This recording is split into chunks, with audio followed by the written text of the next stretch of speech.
Doa pasti diijabah, walaupun proses melalui 3 hal. Yang pertama, diijabah doa kita menolak takdir yang buruk, menghilangkan takdir yang buruk. Contoh, kita memohon, ya Allah kasih aku jodoh, tapi jodohnya belum datang.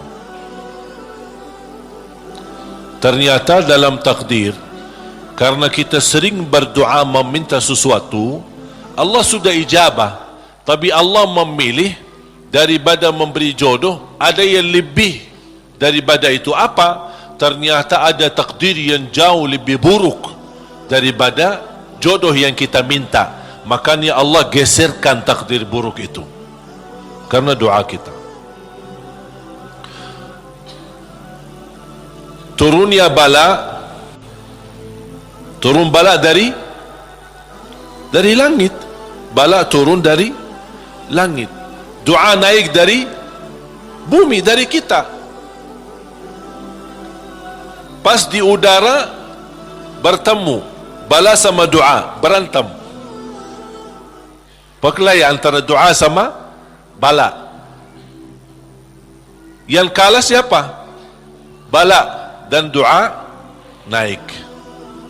Artinya bala tidak jadi turun. Itu saking kuatnya dan berkahnya doa kita. Berarti doa pasti diijabah. Proses pertama, doa yang kita minta Allah belum ijabah secara langsung sesuai permintaan, tapi Allah menolak sebuah bala yang kita tidak tahu. Misal, tertulis dalam takdir kita hari ini akan kena kecelakaan motor, tapi ternyata doa kita tidak pernah bilang, ya Allah selamatkan saya dari kecelakaan motor misalnya. Kita dah berdoa seperti itu. Tapi karena Allah melihat dalam takdir ada bala yang akan turun hari ini, tapi karena kita suka berdoa, Allah memilih mana yang baik. Allah yang lebih tahu mana yang baik. Apakah ijabah sesuai permintaan atau Allah memberi penggantinya yang lebih baik. Ternyata penggantinya yang lebih baik, Allah memilih tolak bala. Allah bisa saja kasih jodohnya, tapi karena kecelakaan motor, nanti merasa nyesal. Aduh, baru sudah nikah atau ketemu jodohnya malah dirawat di rumah sakit. Kesal enggak? Merasa aduh gimana gitu. Makanya percaya jamaah sekalian, pilihan Allah itulah yang terbaik. Ada orang minta sama saya, boleh enggak saya berdoa? Saya suka sama seorang misal, saya jatuh cinta sama dia.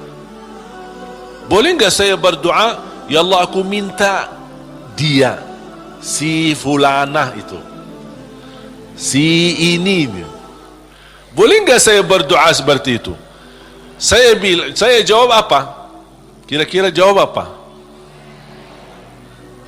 Boleh-boleh saja, tapi saya usulkan, serahkan aja kepada Allah. Dan apa? Ya Allah, kalau memang dia baik bagi saya, mudahkan. Kalau tidak baik, ganti yang lebih baik. Tapi gimana aku jatuh cinta sama dia? Itu beda urusan. Yang kedua, diijabah doa kita dan diberi oleh Allah Subhanahu wa taala sesuai permintaan. Apakah saat ini atau besok atau bisa lama, tapi kita percaya pilihan Allah itulah yang terbaik.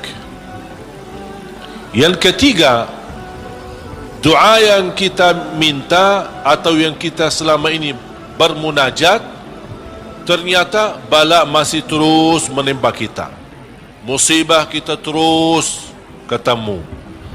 Selesai satu masalah, tambah lagi masalah. Kemudian permintaan yang kita minta juga belum ketemu. Saya minta kerjaan yang bagus, belum ketemu. Saya sudah berusaha melamar kerja sana sini, belum ada. Terus mana doa aku selama ini, mana? Ternyata yang ketiga, contoh ni yang di ketiga. Yang ketiga apa? Allah simpan doa kita buat di akhirat. Berarti tak ada yang hilang di sisi Allah. Kalau tidak tertolak bala, tidak diijabah sesuai permintaan, berarti yakini, oh disimpan di akhirat. Sahabat dan orang salih lebih suka doanya selama di dunia disimpan buat akhirat, karena di akhirat bakal lebih butuh bantuan dan pertolongan Allah dan berkat doa kita. Faham? Walaupun sifat manusia ingin melihat secara langsung, minta, ya Allah minta rumah, ada rumah. Minta ini, ada ini.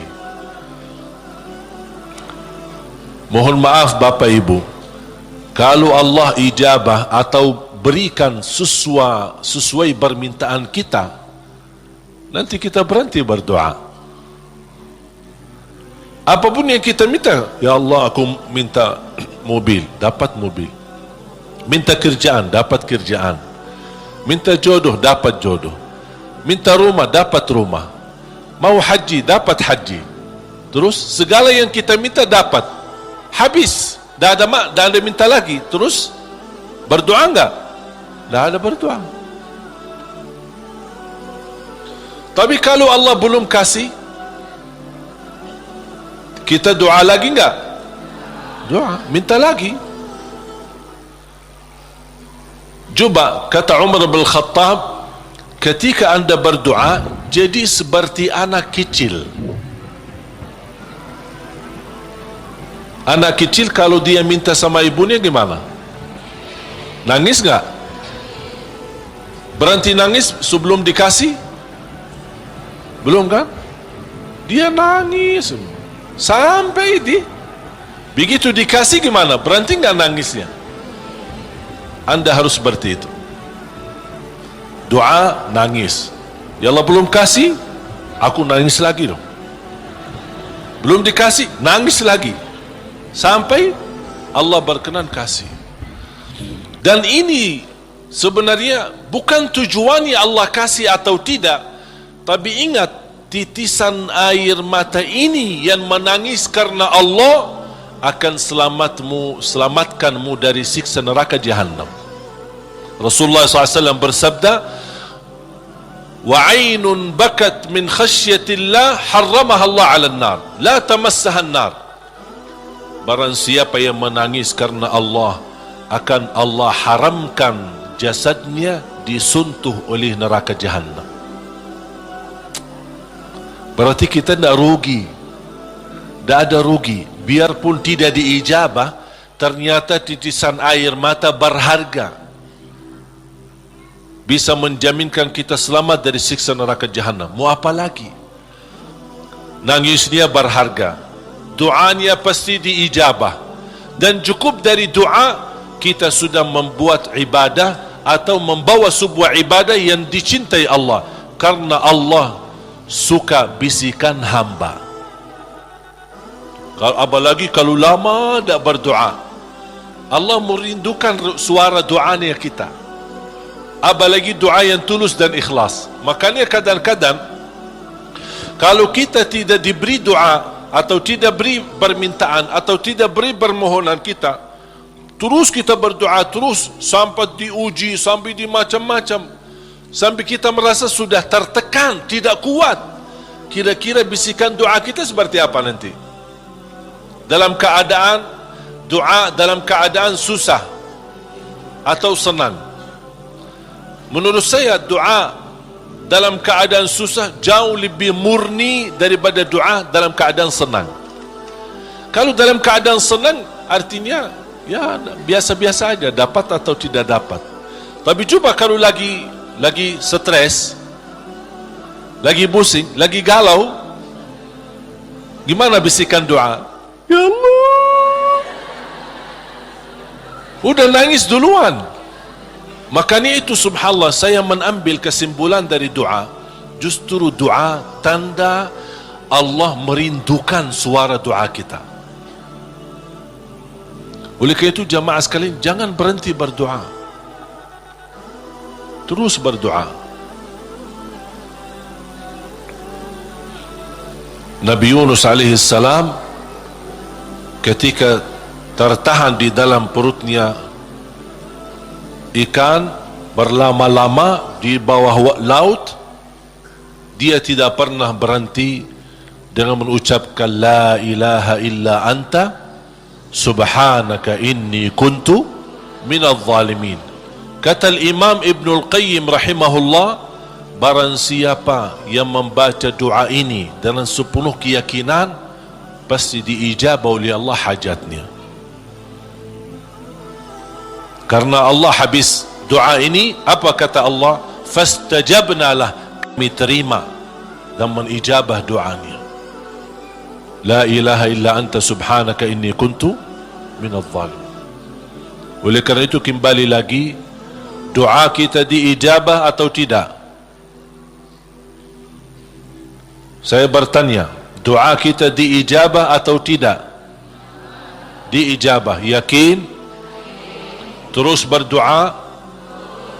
Dalam keadaan apapun selalu kita berdoa. Apalagi dalam keadaan susah yang kita yakini tidak ada makhluk yang bisa menolong kita, tidak ada sesuatu yang bisa mengangkat segala musibah dan bala yang kita hadapi, hanya Allah subhanahu wa ta'ala. Apalagi dalam sujud, sempatkan dalam sujud, karena Rasulullah SAW bersabda, aqrabu ma yakunu al-abdu ila rabbi wa huwa sajid. Hamba ketika dalam keadaan sujud, posisinya sangat dekat kepada Allah. Makanya di akhir hadis Rasulullah SAW bersabda, fa'akthiru minad du'a, barbanyalah doa. Bisa menikmati doa insyaAllah mulai hari ini. Doa menurut saya sesuatu hubungan yang sangat indah sama Allah. Apalagi kalau bisa berdoa dengan cara curhat. Bisa enggak curhat sama Allah? Kalau lagi galau suka curhat enggak?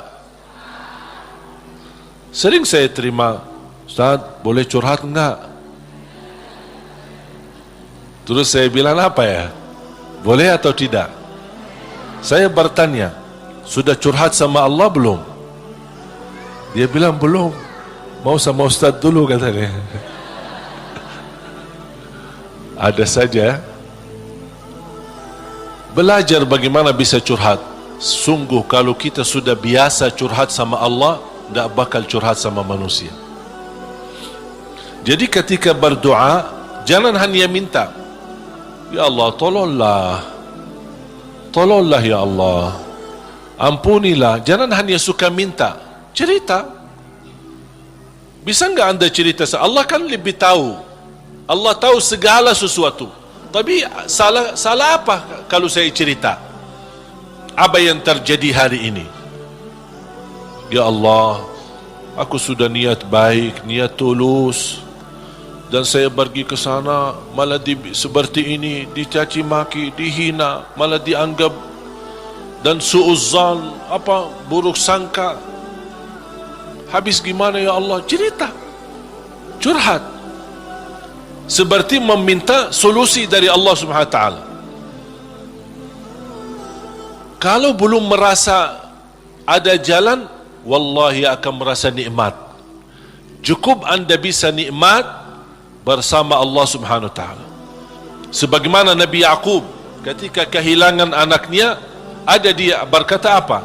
Qala innama ashku bathi wa huzni ila Allah. Aku hanya mampu curhat kepada Allah Subhanahu wa taala. Aku ingin cerita, padahal Allah tahu apa yang terjadi, tapi dia ingin cerita lagi sama Allah Subhanahu wa taala. Ungkapkan cerita ini kepada Allah, itu sudah